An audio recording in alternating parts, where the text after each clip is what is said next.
The movie starts with a kid named Christian who suffers from autism and can't deal with people. So, his parents take him to a specialized institution for neurological disorders so he can get treatment. Christian's mom tells the doctor that they can't deal with Christian because of the seizures he keeps having. The doctor tells her that he doesn't consider Christian sick because he's a very smart kid and has extraordinary ability in math and dealing with numbers.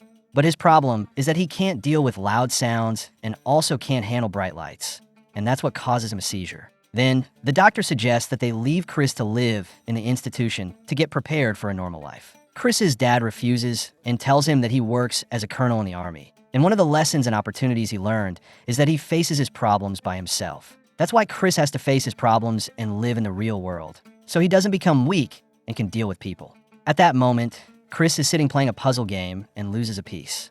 He starts screaming, gets a seizure, and begins singing a song to calm himself down. Then, a girl named Justine comes and gives him the puzzle piece he lost.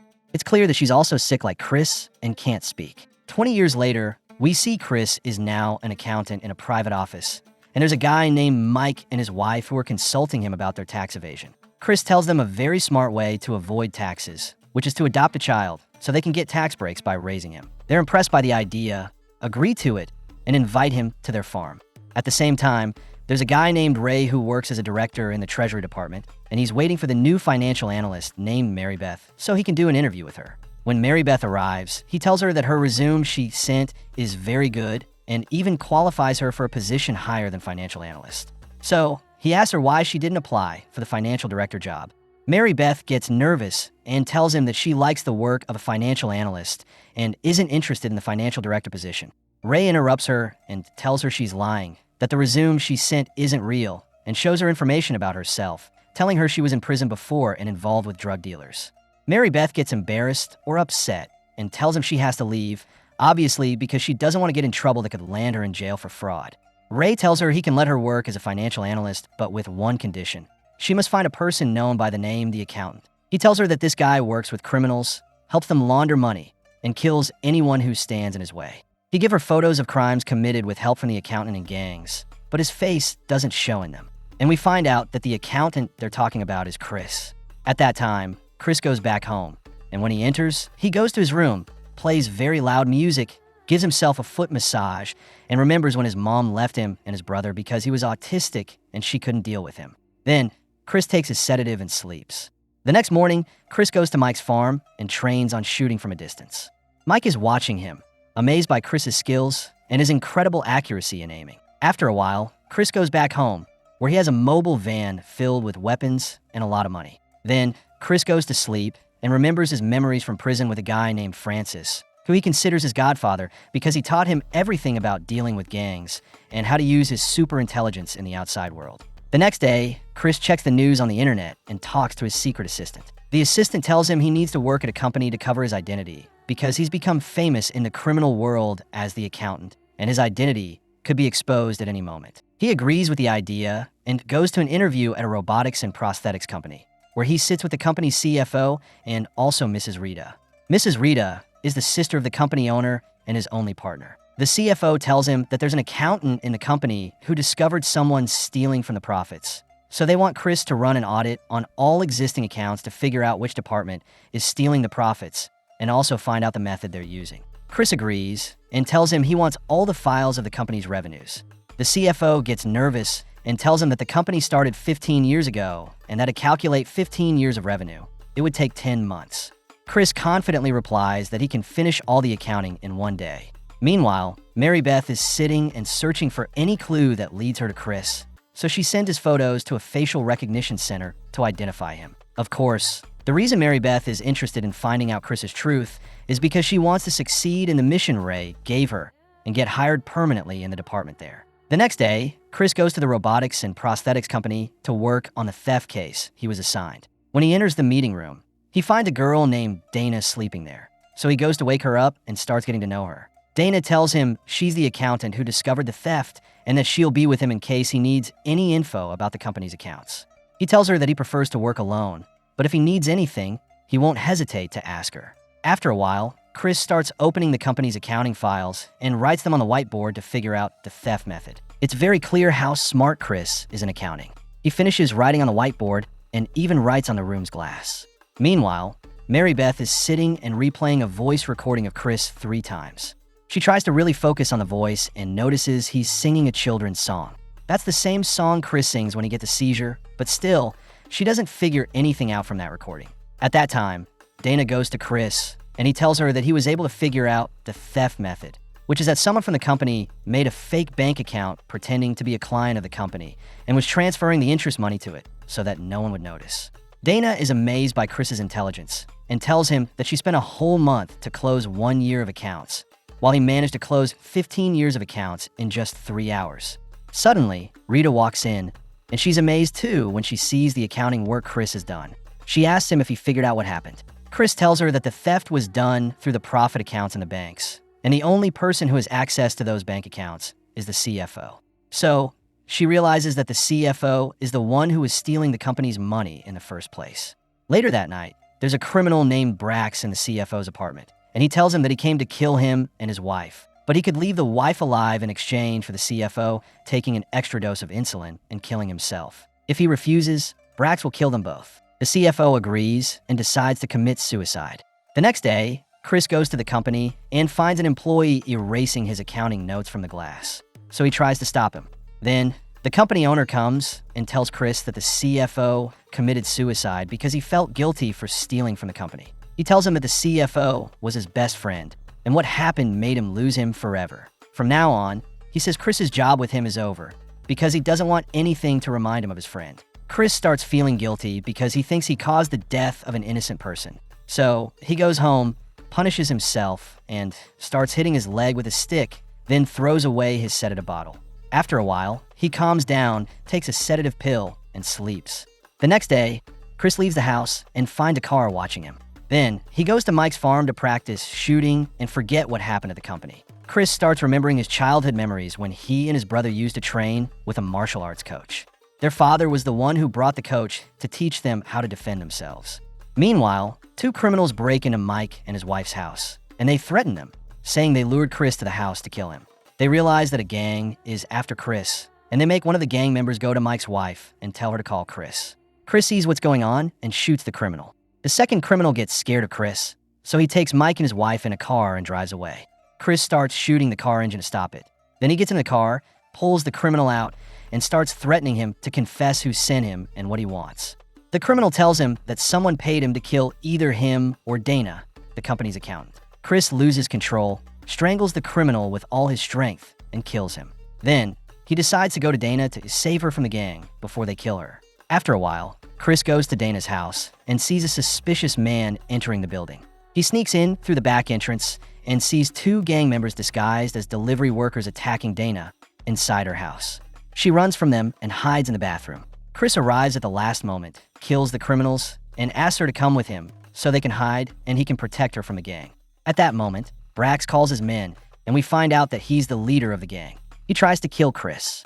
Brax is shocked when he finds out Chris killed all his men, but it doesn't really affect him because Chris is known as the accountant, and all the gangs are afraid of him.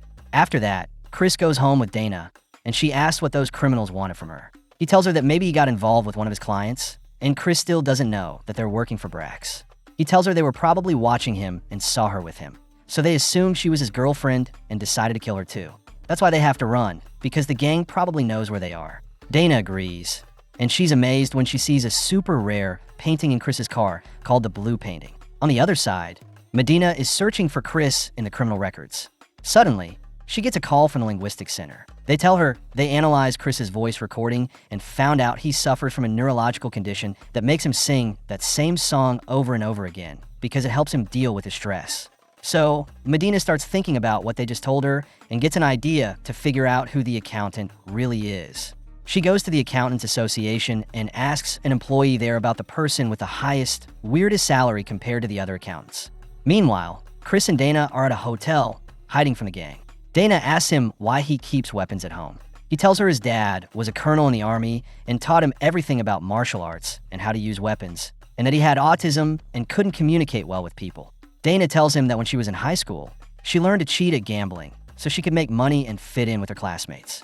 Suddenly, Chris tells her he knows why the CFO stole the money. He had a deal with Rita to lower the stock price of the company so they could buy it from Lamar and take control of the company. So, Chris decides to go to Rita's house to ask her. When he gets there, he sees Brax and follows him to keep an eye on him.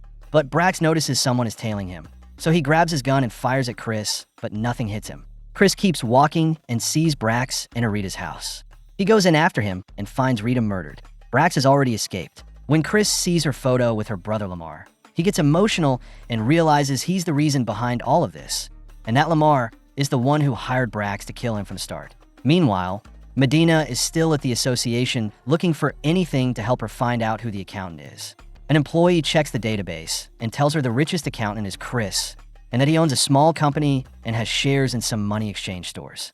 Medina finds out he's been using his company to cover up his work with gangs, and she's happy because she finally knows who the accountant is. Then, she goes to Ray and tells him she finally figured out who the accountant is. It's Chris. She gives him some info about him, like how he's super smart at accounting, to the point where they called him the Math Prince, and that he had autism when he was young. That's why he now donates most of his money to neurological hospitals. Ray tells her if she really found all this info about the accountant, then for sure he's already on the run. He's too smart, and he's probably predicted everything that's about to happen. That's why they have to go and search his house. The next day, Chris goes back to the hotel and finds Dana sleeping. That's when he remembers memories with his dad, like when he forced him and his brother to beat up a bunch of kids and bully them. So he writes a letter to Dana, apologizing for everything that happened because of him, and then he leaves. At the same time, the police are at Chris's house. They find security cameras everywhere and tons of weapons. After a while, the cops leave, and Ray asks Medina why she got arrested. She tells him she got involved with a drug dealer who beat up her sister and threatened to kill her. So she went to his house to get justice for her sister. But the police showed up suddenly and thought she was part of his gang. Then Ray tells her he's been searching for Chris for years. It's been his dream to catch him because he's a famous criminal in the city. He even tells her there was a time he almost arrested Chris when he was killing a whole gang by himself. He was shocked when Chris showed up behind him and threatened to kill him. Ray begged him not to, saying he had kids and wanted to raise them. And the crazy part? When Chris found out Ray had kids, he spared him and didn't kill him. That moment made Ray want to quit his job. But suddenly, he got a call from a woman with info about Chris. So he gave up the idea of quitting to catch the accountant. He says he went to meet Francis, Chris's godfather, and offered him release from prison in exchange for info. But after Francis got out, the gangs caught him and killed him. When Chris heard what happened, he escaped from prison to get revenge for Francis. At the same time, Chris is heading to his mom's funeral, the one who abandoned him when he was a kid. He asks a police officer to let him and his dad leave the funeral. But Chris loses it and attacks the officers. A cop shoots, but the bullet hits his dad and kills him. Chris has a breakdown and they arrest and restrain him. Then Medina asks Ray why he wanted to know who Chris was if he already knew. He tells her he was looking for someone worthy to take his place as financial director. That's why he tested her and found out she could do it. Later that night, Lamar hires Brax to protect him from Chris, especially after finding out Chris wants to kill him. Chris shows up at Lamar's house and starts shooting Brax's men. He manages to kill a bunch of them. At the back door, Brax's guys throw a smoke grenade so Chris won't see them. But Chris appears out of nowhere and kills them all. While entering the house, someone shoots at him and hits his leg. He sits down to rest. When he starts feeling anxious, he sings that same song he used to sing as a kid to calm down. Brax watches Chris on the security cameras, and he's shocked when he hears the song and realizes Chris is his older brother. Then Chris enters the house and finds Brax in front of him. He tells him he's been looking for his big brother for over 10 years, only to find out that he's the accountant everyone wants to kill. Chris tells him he should leave so he can go kill Lamar. But Brax attacks him, blaming him for their dad's death because Chris insisted on going to their mom's funeral. Chris refuses to fight back, but suddenly Brax snaps and throws him to the ground, pointing a gun at him. When things calm down, Chris apologizes, saying he always knew Brax was his little brother, but stayed away to keep him safe from the gangs. Brax forgives him, saying he's all he's got left in the world. Just then, Lamar shows up, confused about what's going on. So Chris kills him and walks away. The next day, a family talks to the doctor who treated Chris for autism. The father says he wants his son to be treated at the same center. While walking around, the boy enters Justine's room, the girl who helped Chris when he was a kid and gave him the puzzle piece. When the parents arrive, the doctor tells them Justine is his daughter, and she was the inspiration behind opening the center. He explains that Justine doesn't speak and communicates using a computer. We find out she's actually Chris's secret assistant, and that Chris is the one funding the whole place to help autistic kids. Meanwhile, Dana receives a package from Chris. When she opens it, she finds the blue painting she loved. And at that moment, Chris is driving his car, leaving the country. And so the movie ends. See you in the next recap. If you're vibing with the video, make sure to slam that like and spill your opinions and comments. I'm hyped to read them. And yo, gotta subscribe so you catch all the straight fire recaps coming soon.